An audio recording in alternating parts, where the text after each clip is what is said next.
Um, Lewis Taylor. I think he's a British musician. He might be Australian for all I know. He might be American. I don't know.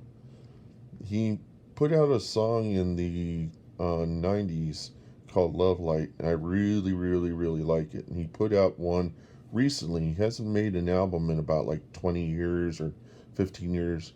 Or he hasn't, I don't know much about his other albums. I made a channel on my Rock Me Amadeus site. It's like the fifth one on the list. I tried to make it first, but I think I have to add more spaces into the title. That's how I do it. I put a bunch of spaces in the title, and because of my algorithm that sorts the playlists, it looks at the title to determine the orientation, the priority of the playlist. So it ended up being the fifth one on the page, and I think that's okay because Bird and the Bee is like the first, and I really like Bird and the Bee. I don't consider Lewis Taylor's stuff to be like the Bird and Bee because there's way more content that they produced, and his stuff is very experimental. So I figure, people is interested in the Bird and Bee, they're going to go down the list, and then eventually get to Lewis Taylor's stuff. Lewis, if you're watching this, I know I threw lots of text in all of your comment sections to try to get you over there, um, to kind of just see that I'm a guy and I'm not like trying to hog your spotlight. And I figured if I put a video here, then you'll probably understand that I am sincere and I'm trying to reach out to you. Um, I do not know why you only have 2,000 subscribers. I think, but there are lots of YouTube sites. I have a friend who has only 250 subscribers, and but people are like really attentive when he puts stuff out. Um, he has a small audience. The number of subscribers doesn't determine your success. It's really, you don't know what kind of influence those subscribers have. The only reason I'm getting any kind of subscribers is because the stupid YouTube algorithm keeps suggesting my video to people that will come back and put in comments that'll say, "Why did I end up here?" And I don't. I think one thing that might be helping me is to not like delete people's messages. So like if somebody says something that's completely off, or if they or but people have just been saying mostly the same thing over and over again. It's like, oh wow, this is fantastic. Oh, Grandpa Jones is going to share some songs with us, or or I was here. Remember, I was here before it goes viral. And I don't know. I think I'm being hit by Improv Anywhere because that's the only thing I can imagine what's going on is Improv Anywhere is making a thing of my of my section here, and that's how seriously I'm really taking it. But I feel like I should put up some content. I just really love singing, but whenever I listen to my singing, I know I fall off key. When I'm singing it, it's not like it's out of key or that my voice is warbling. I don't hear that. Somehow, I think what happens is as the brain is an adaptive organism, it adapts to all your failures so that when you fail, you don't hear what everybody else hears. And so it's really, I mean, it's probably just best to not ever try to perfect it, just leave it the way it is. And people will either like it or they won't. And nothing, I think what people are sick of now is that people are just not raw and rough enough anymore. It's people just don't put shit out. They have to perfect everything. They're like trying to compete with everybody else, and people are just sick of it. They just want something that's raw and unedited and just like you know, with VR 180, you can't hide anything. You can't edit the format. That's the reason why it's kind of scary to some people, is that, there's no way you can edit the format. People can see every single little ugly feature of you. They can tell your size. There's no way to adjust. There. If you've ever seen Thomas Dolby, the guy's about 5 foot, and on stage he might seem 6 foot, but he might be standing on a stoop, or I mean on a pedestal or something. And filmmakers have to do this stuff with all their actors, because the actors have to be able to fit all into the screen. Some of them are short, some of them are tall, and so that's the reason why they only show them at the waist. They don't show them full on, because if they did, you would see how different their sizes are. And sometimes you do see them full body, but whenever you see them in a screen, they try to get them both in the shot, or they try to get all of them in the shot. The new HD format is much better for films, because with the television, they had to put people's face. They had to, when they ever had two people talking together, they would have to fit them both into the shot. If you wanted to see their faces, then they had to practically be able to kiss each other, and that's probably the reason why soap operas do so well on television. And the soap opera effect is the result of a higher frame rate. Film, the basic difference between soap opera and filmed shows is the frame rate. Also, the sensitivity of the film. Film has a better sensitivity to light and darkness. You can put a gamma on it, whereas the video was responsive best in low light. If you went outside with it, it would have a higher contrast. It's probably best, if you're going to video anything, you do it on a cloudy day. That's what I found out when I used to do stereograms. Is the best way to get a good stereogram was to do it on a cloudy day, because then the light was diffused, and all parts of the object would end up being well lit. Whereas on a sunny day, you have high contrast shadows, and you can't see the objects within the dark part, so it just doesn't look good as a stereogram. Same thing would be true for VR 180. The problem with the Oculus Quest 2 headsets is they're backlit LCD, and they're not OLED like the Quest 1. So the Quest 1 does great for dark videos, whereas the Quest 2 does great for things that are lighter, in tone. And so that's my suggestion to anybody who deals with VR 180 format.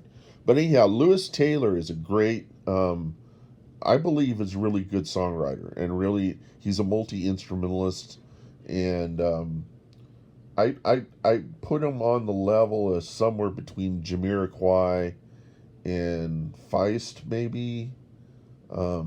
His new song, which is called Final Hour, really is really kind of metaphysical, because it's talking about the last hour you'll have alive, and in your final hour, what's going to happen? Are you going to you're going to how are you going to face it? How are you going to face the music of and maybe you're going to be think about your past. Maybe you're going to regret things you should have done, and all the things that come down to the last hour. And it's not only that about the song; it could have had any lyrics. The music itself sounds like something that would have come out of something that Alan Parsons would have done, because I mean, not it's a different. It doesn't sound like Alan Parsons. It sounds like Lewis Taylor. It sounds like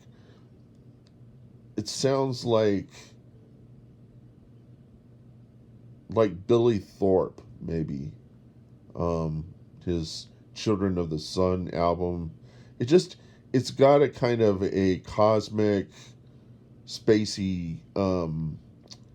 High. I don't usually like highly reverbed music because you can't usually tell the you can't really tell what's in. Usually the sounds overload each other and you can't really get the harmony out of it, but this is quite different. It really appeals to something that could have been put in a movie's soundtrack at the end or the beginning, kind of like Toto's Dune song at the end of Dune. I would say that this song by Lewis Taylor is like that, and I really believe that he needs um, people to come in there and listen to this song, and he's gonna put out an album, and I'm eager. It's gonna come out in August, and I'm eager to see what he produces, and I think that if it is not if people don't really listen or it doesn't get the views, I'm afraid that he will probably not put out another album. Um, and I don't know if that final hour is representative of a kind of a crisis that he's facing in life. Maybe he's going to be dead in a year. Then I can't really expect any more of him. But I really do would like to hear more music from this guy. And I think that I I think that I always spend money on people because it says in the Bible, it says give to him was what was works worth.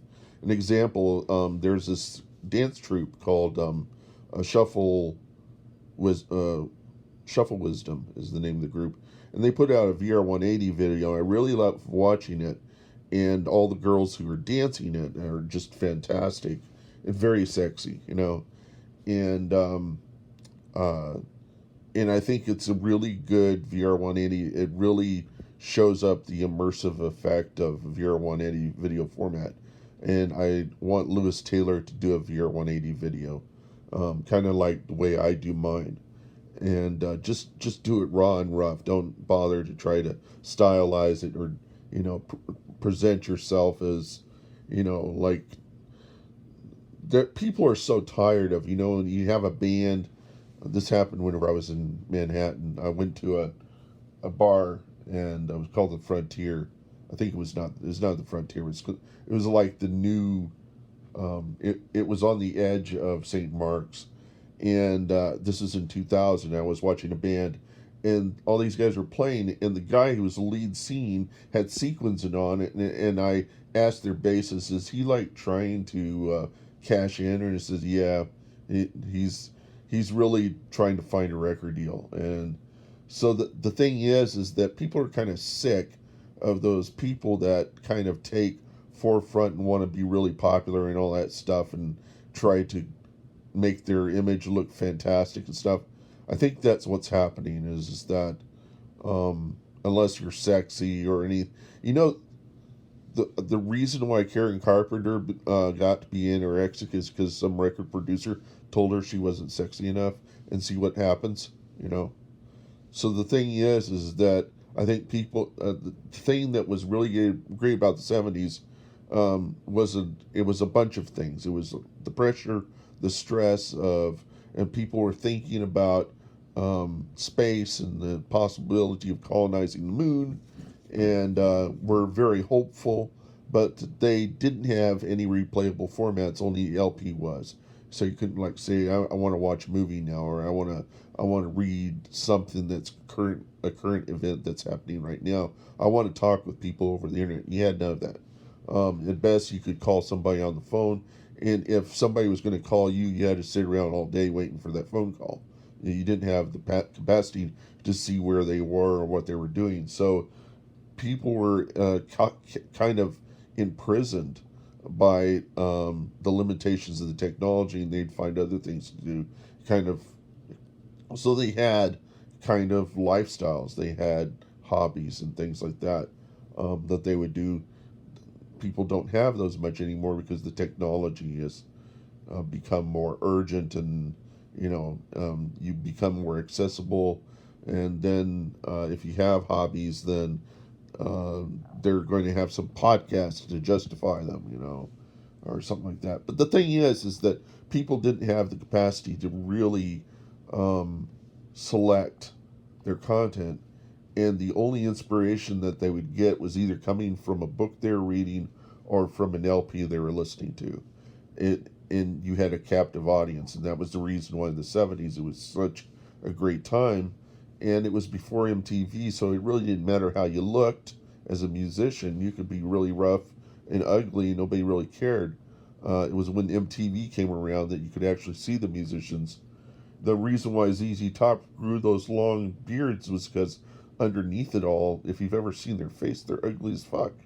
Um, and so they did that so they wouldn't have to be presentable. They'd have those long beards. And that. So the thing is to just leave it raw, and don't just let the expression flow. Don't try to cash in on it.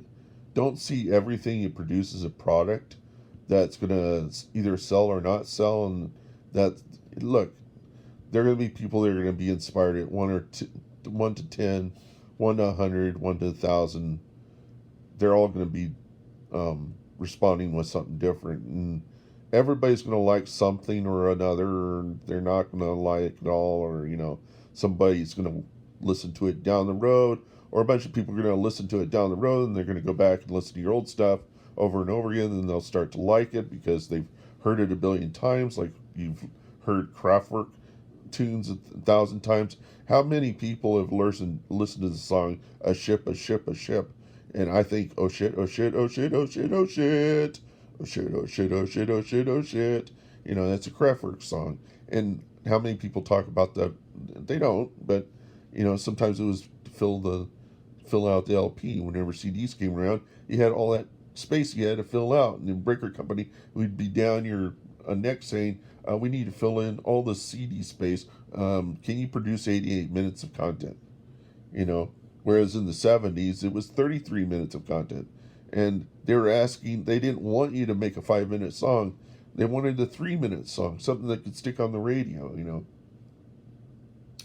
And so the format always have some effect over what the musicians can put on, and that's the reason why in the '70s a lot of the music was fairly and still is playable today, is that it was watered down, it was simplified, it was made for an audience to be able to listen to, whereas this video is not. But if people are really intent on finding truth, they're going to listen. And so anyhow, I hope people really go and check out his stuff. And I put it up on my site. I put all of his videos up there. They're all just album videos, music album content. I think if he really wants the stuff to be popular, I would suggest finding some fans that can either do video versions of the music, make it for free for people to use to make videos with, and let the fans create their own videos, create lyric videos, do mixes and things like that, and then charge for admission to your stage, to your concerts. I also suggest to sell content on the Oculus store, such as what the Cirque du Soleil did for the Quest, and that would be your concert. There are other venues that will let you do content like that, but it's not stereo VR 180. It's usually something that was done with a GoPro. But there is a camera that there is a lens that Canon puts out for VR 180 format. It'll fit on an SLR, and it is what people are using more now to create these VR 180 videos. and they take forever to upload to YouTube. I'm uploading some right now, and it'll take practically all day to upload about 20 or 30 minutes worth. Um, that's because the videos are huge. And because the videos are so huge, people are not going to be downloading the content and pirating over the internet. They might be able to torrent it, but it's going to take at least an hour. And they're going to be thinking, okay, would I want to do this, or I want to download a movie?